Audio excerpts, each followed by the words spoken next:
On a freezing night in Boston, a little girl begged through tears, "Please don't make me sleep outside again. I promise I'll be good." Her tiny voice trembled in the storm, but no one listened. People walked by, wrapped in their own worlds, blind to her pain, until one man stopped. A man with wealth, power, and everything money could buy, yet nothing that could fill the silence in his heart. When his eyes met hers, something broke open inside him. That night wasn't just about saving a child from the snow.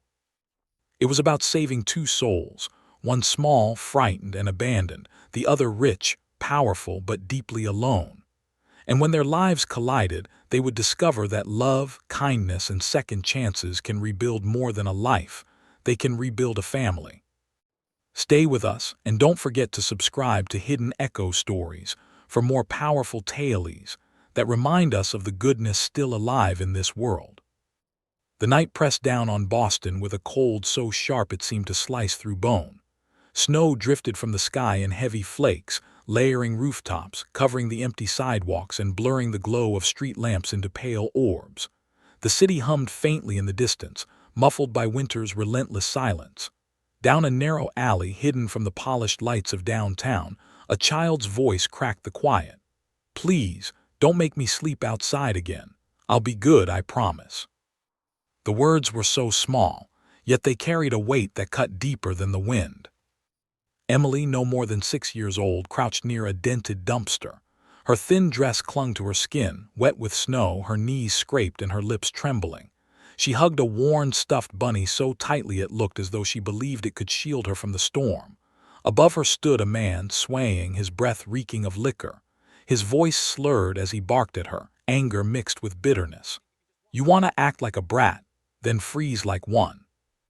He hurled a grocery bag into the snow at her feet, the contents splattering slush across the ground. Emily flinched but didn't run.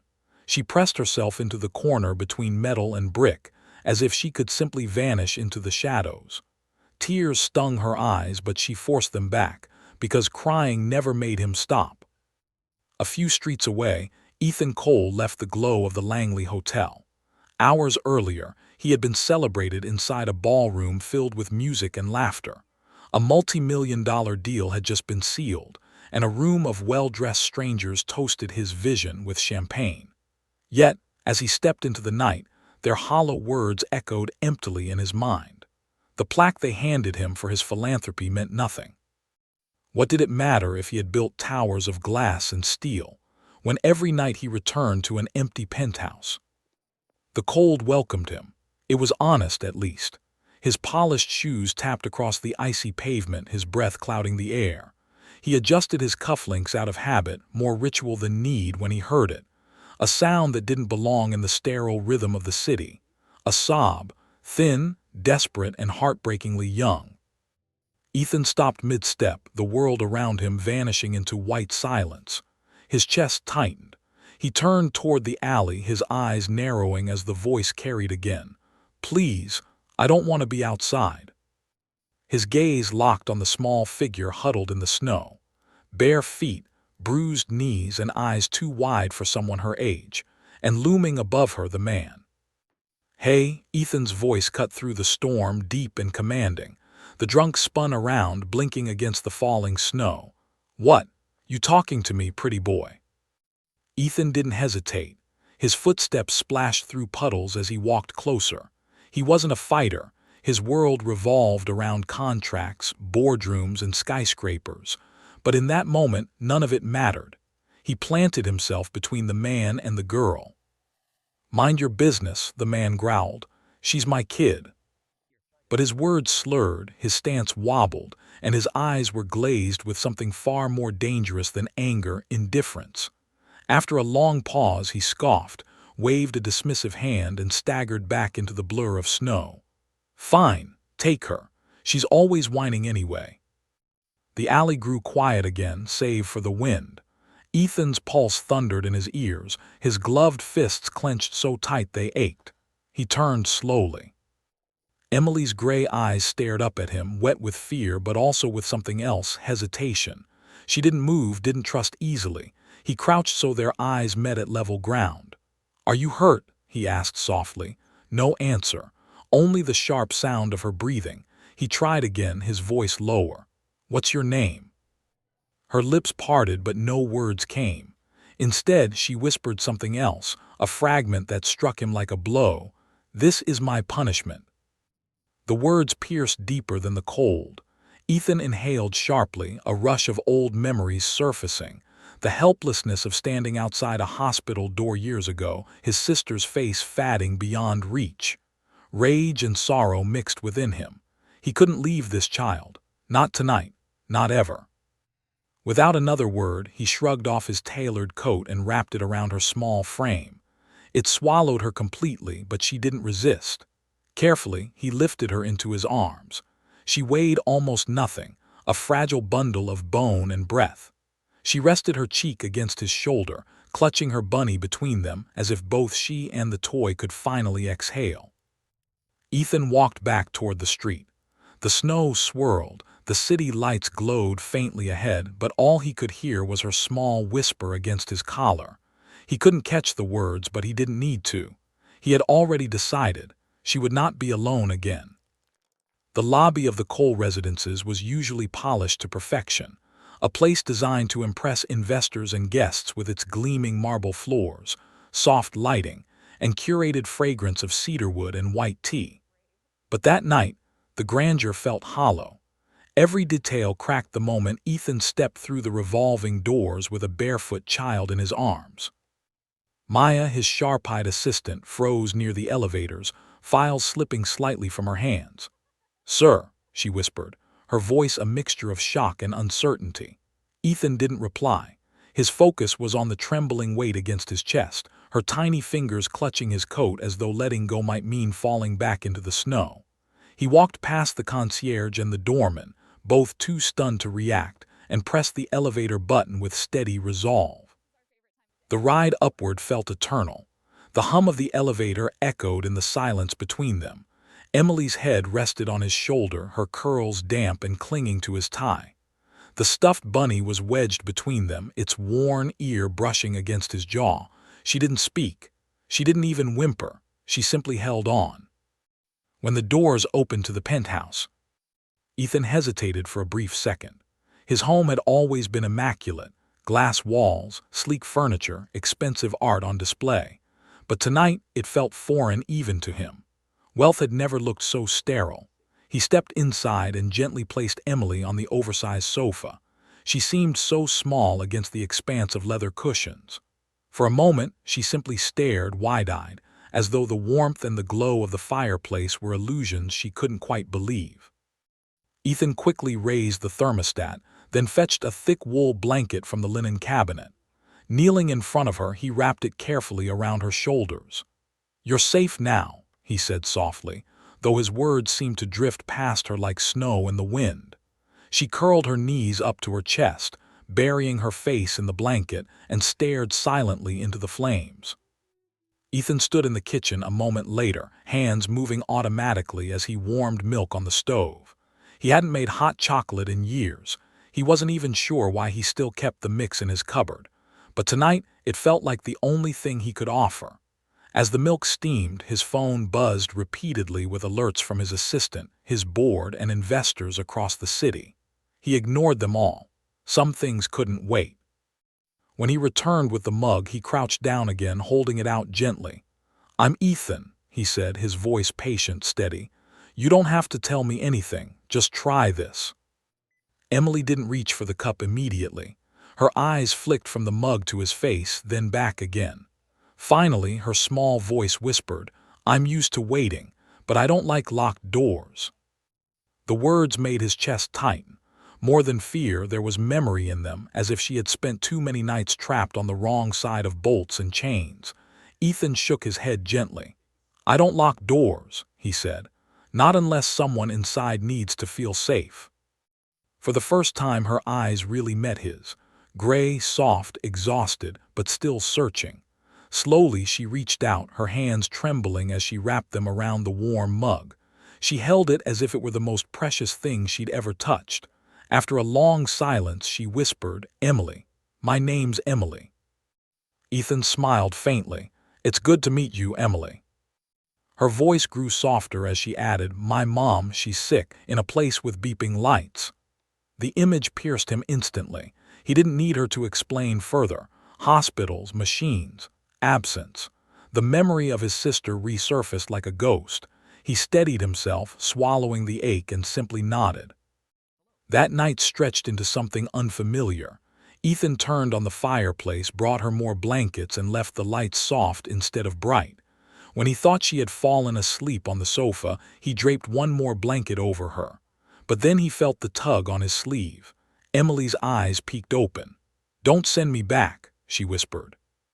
He knelt beside her again, his hand brushing lightly over her shoulder. "I won't," he promised, and for the first time some of the tension left her small frame. As the storm raged outside, Ethan remained awake, sitting across from the sofa and watching her drift into uneasy sleep.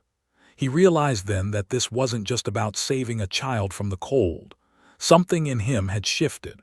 Her presence cracked open walls he hadn't touched in years. She wasn't just in his penthouse. She was in his heart. The next morning, the city awoke beneath layers of snow.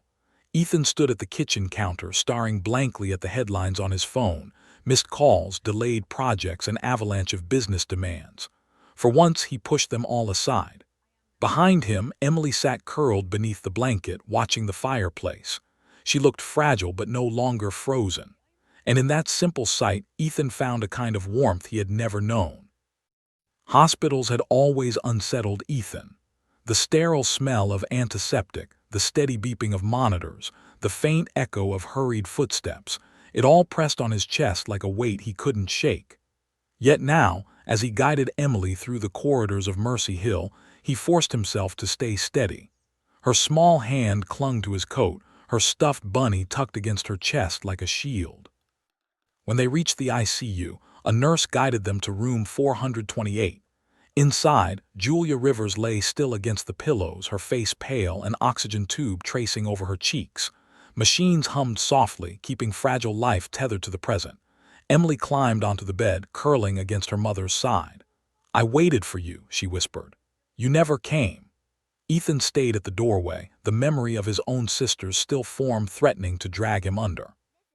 But this wasn't his grief, it was hers, and he wouldn't abandon her to it. Days blurred. Ethan balanced meetings with hospital visits, though each time the balance tipped further away from business. Emily's drawings began to scatter across his penthouse.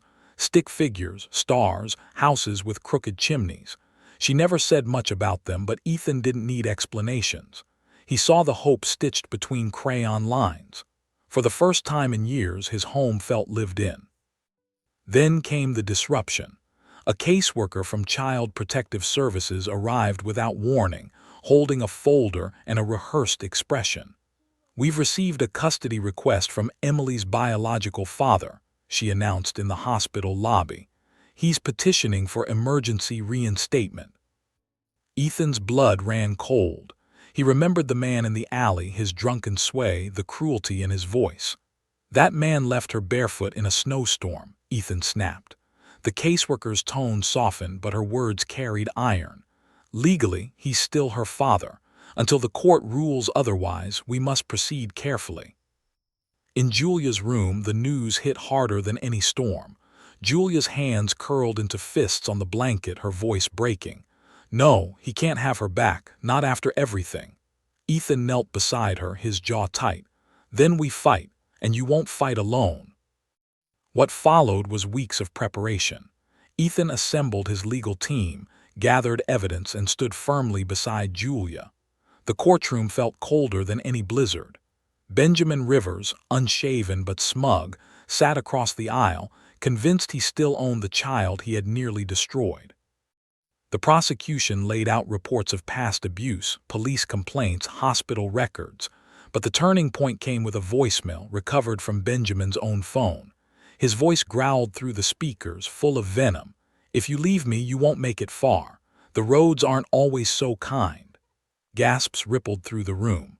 Julia closed her eyes, tears slipping silently down her face.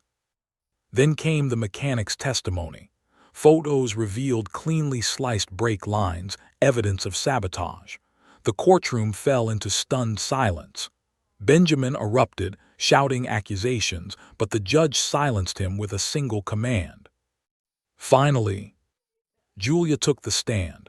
Her voice shook, but her resolve burned steady as she recounted the night she tried to escape, packing bags, reaching for freedom, the crash, the coma.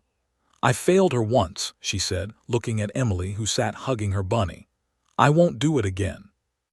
When the judge returned, her words rang like steel wrapped in mercy. "The parental rights of Benjamin Rivers are hereby terminated. Full custody of Emily Rivers is granted to Julia Rivers." The gavel struck. The sound carried finality, but also release. Benjamin was led away in handcuffs, his smirk gone. Emily never looked at him. She only reached for her mother's hand, then for Ethan, bridging them both with her small fingers. "He found me when I was lost," she whispered. "Now we found each other." Outside the courthouse, the sunlight was brighter than it had been in weeks. Julia trembled, but not from weakness. This was the trembling of someone set free. Ethan steadied her with an arm, unsure if he belonged in the embrace that followed. But when Emily reached back and pulled his hand into theirs, he knew. He wasn't just a stranger who stopped in an alley anymore. He was part of their story. And as they stepped forward together, mother, daughter, and the man who chose them, the snow no longer felt like punishment. It felt like a beginning. The storm that had once threatened to swallow a child in the shadows became the beginning of something neither of them expected. Emily, once shivering and alone, found warmth not just in blankets and hot cocoa, but in safety, in love, in the simple certainty that she would never again be forced into the cold. Julia, her mother, awoke to find not only her daughter beside her, but also a man willing to fight battles she had once believed she must endure alone. And Ethan, a man who had built towers of glass to hide the hollowness inside him, finally discovered that true legacy is not measured in steel or contracts. It is measured in the lives you choose to protect, in the family you choose to stand beside. The journey was not easy. There were nights filled with doubt, mornings marked by fear, and days when the weight of the past nearly crushed them. But together they rose. In the laughter of a little girl drawing stars on scraps of paper, in the courage of a mother standing tall in the face of her abuser, and in the quiet strength of a man learning to love again, a new story unfolded. A story of healing. A story of second chances. Emily once whispered, "If we're stars, then he's the sky." And in those words the truth shone clear. Family is not always written in blood. Sometimes it is written in the moments where broken souls choose each other, hold on, and build something stronger than what the world tried to destroy. In the end, their home was not the sterile penthouse high above the city, but a modest house where laughter echoed in the halls, where cocoa simmered on the stove, and where a little girl's drawings decorated the walls like constellations of hope. The Star House, as Emily called it, was more than a home. It was proof that love, when chosen deliberately, can rebuild what was once shattered. And so this story is not just about one rescued child, one healed mother, or one man's redemption. It is about all of us, the reminder that kindness matters, that stepping into someone else's storm can change more than one life. It can change yours too. If this story touched your heart, if you believe in love that heals and second chances that matter, then stay with us. Because here at Hidden Echo Stories, every tale is a light in the dark, a reminder that even the coldest nights can lead to new beginnings. Subscribe today and let the next story find its way into your heart.